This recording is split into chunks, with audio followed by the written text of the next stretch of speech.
গঙ্গাধর কয়াল যিনি বিজেপির মণ্ডল সভাপতি, উনি কে হয় তোমার? উনি আমার বাবা। উনি একজন সৎ মানুষ, সাদাসিধে মানুষ। উনি সন্দেশখালীর নিপীড়িত, নির্যাতিত, অবহেলিত, লাঞ্ছিত মায়েদের জন্য লড়াই করছিলেন। উনি সেই সব মায়েদের উপরে বহু বছর ধরে তৃণমূল পার্টি যে অত্যাচার করেছিল, সেই অত্যাচারের যাতে সেই সব মায়েরা সঠিক বিচার পায়, উনি তার জন্য লড়াই করছিলেন, নিরলস পরিশ্রম করছিলেন নিঃস্বার্থভাবে। উনি একজন ভারতীয় জনতা পার্টির বহু দিনের পুরনো একজন কর্মী।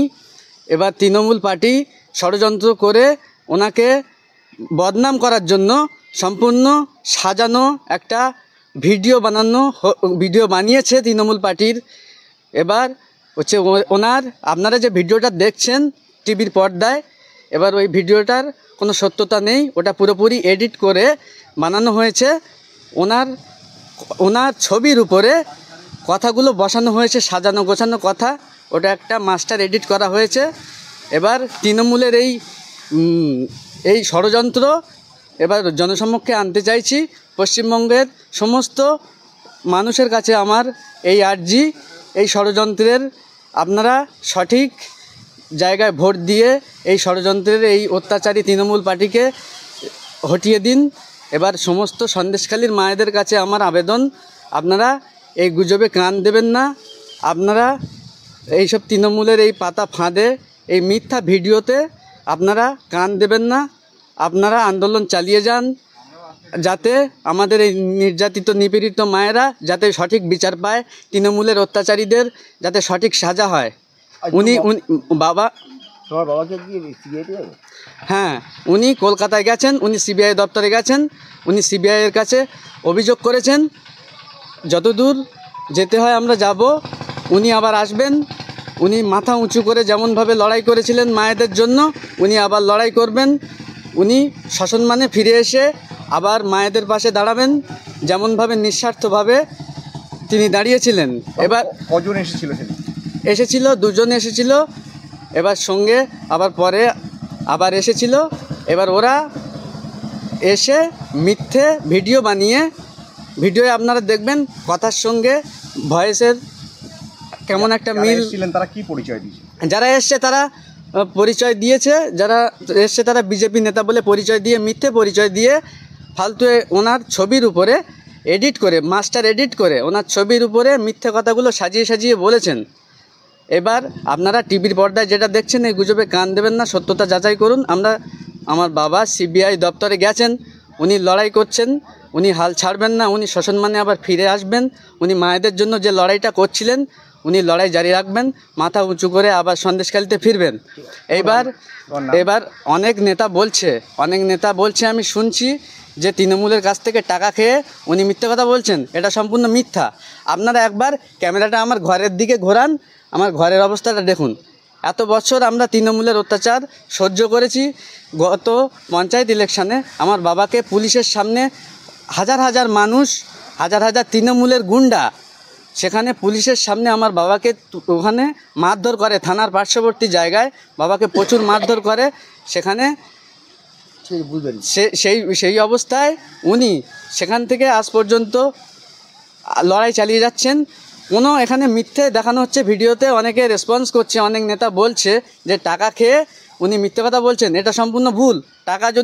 টাকা যদি উনি খেতেন তাহলে এই ঘরের অবস্থা এরকম হতো না। গতকাল একটা স্টিং অপারেশন সামনে এসেছে, সেখানে তোমার বাবাকে বারবার দেখা যাচ্ছে যে একটা যোগ সাজসের ব্যাপার বলা হচ্ছে। তো তারপরে তোমরা কেমনভাবে আছো? অর্থাৎ তোমাদের কোনো সমস্যার সম্মুখীন হতে হচ্ছে কি? আমাদের নিরাপত্তার একটা সমস্যা হচ্ছে। এবার ওখানে যে ভিডিওটা দেখানো হয়েছিল ওটা সম্পূর্ণ মিথ্যে এবং বাবার ছবির উপরে সম্পূর্ণ একটা মাস্টার এডিট করা হয়েছিল। ওখানে পুরো কথাগুলো সাজিয়ে সাজিয়ে বসানো হয়েছিল। এইবার আমি চাইছি যে সত্য সামনে আসুক।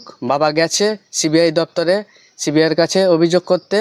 সত্যটা সামনে আসুক, সবার সামনে আসুক, তৃণমূলের মুখোশ খুলে যাক। এবার আমরা বর্তমানে নিরাপত্তাহীনতায় ভুগছি।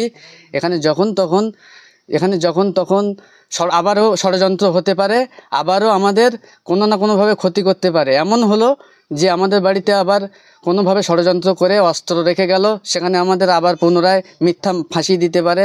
এমনকি আমাদের মার্ডার করে রেখে গেলেও কিছু করার নেই আমাদের। মার্ডার করে রেখে গিয়েও সেটা বিজেপির উপরে চাপিয়ে দিতে পারে সেই দোষটা।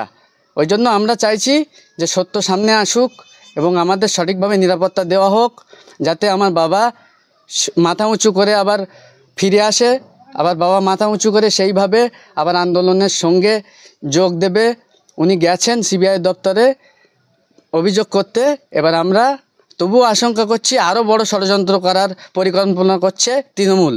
তোমার নাম? আমার নাম জ্যোতির্ময় কয়াল। ভাইরাল হয়েছে সেই ভিডিও ভাইরালে আজকের এই যে গঙ্গাধর কয়াল তার বাড়ির সামনে বিক্ষোভ দেখিয়েছে বিজেপি কর্মী সমর্থকরা, কি বলবেন এটা নিয়ে? দেখুন, এটা টিএমসির একটা চাল। এটা গঙ্গাধর কয়াল তো ভারতীয় জনতা পার্টির সদস্য, আর টিএমসি পার্টি এরকম একটা মিথ্যা একটা ফেক তো নিউজ দেখালে তো অবশ্যই সাধারণ মানুষ ক্ষেপ্তিত হবে। এটা এরা পুরোপুরিভাবে টিএমসি পার্টির চাল। এখানে আমাদের কিছু বলার নেই। টিএমসি পার্টি প্রত্যেকটা জায়গায় এরকম বিক্ষোভ দেখাচ্ছে মানুষের উপরে অত্যাচার থেকে শুরু করে নিয়ে। এটা ওনারা হেরে যাবে এই ভয়ে। ওনারা প্রথম থেকেই দেখুন যেখান থেকে করে আজকের এই ভারতীয় জনতা পার্টির জয় জয়কার শুরু হয়ে গেছে, সেখান থেকে করে ওনারা এই ফেক নিউজগুলো চালাচ্ছে। যে কোনো কিছু বিনিময়ে ভারতীয় জনতা পার্টির ক্ষতি করার চিন্তায় ঘুরছে। তো এটা এই নিয়ে আমার কিছু বলার নেই। এটা তৃণমূলের কাজ, তৃণমূল করছে। ওনাদের ফেক একটা ভিডিও বানিয়ে এডিট করে। উনি তো স্বীকার করলেন যে না এটা ওনার বক্তব্য, সেটা উনি স্বীকারও করেছেন। দেখুন ওনার বাড়িতে দেখুন তৃণমূলের গুন্ডারা আজকের বলে নয়, তৃণমূলের গুন্ডাদের অত্যাচার আমরা সহ্য করেছি, আমরা জানি। এখন ওনার বাড়িতে হয়তো বউ বাচ্চাকে হয়তো মাথায় বন্দুক ঠেকিয়ে ওনাকে মিথ্যে বলিয়েছেন। এটা তো স্বাভাবিক ব্যাপার, এটা হয়ে আসছে। এটা তৃণমূলের গুন্ডা বাহিনীরা করছে। দেখুন না বললেও এটা হয়ে এসেছে, আমরা নিজের চোখে দেখেছি, আমাদের বাড়িতে হয়েছে। এটা প্রত্যেকটা সন্দেশকারী মানুষের হয়েছে। তা আমাদের এখানে আর তৃণমূল পার্টি যাই করুক আমাদেরকে বিশ্বাস করাতে পারবে না, কারণ এটা তৃণমূলের কাজ ছিলেন না, ওনাদের একটা চক্রান্ত। এটাই সত্যি। ওনার সঙ্গে আরো এক নির্যাতিতা মহিলাও বলেছেন যে না এটা তিনিও স্বীকার করেছেন। দেখুন কোন মহিলা কি বলেছে আমার জানার দরকার নেই, আমি যেটুকু জানি আপনাদেরকে বলে দিয়েছি।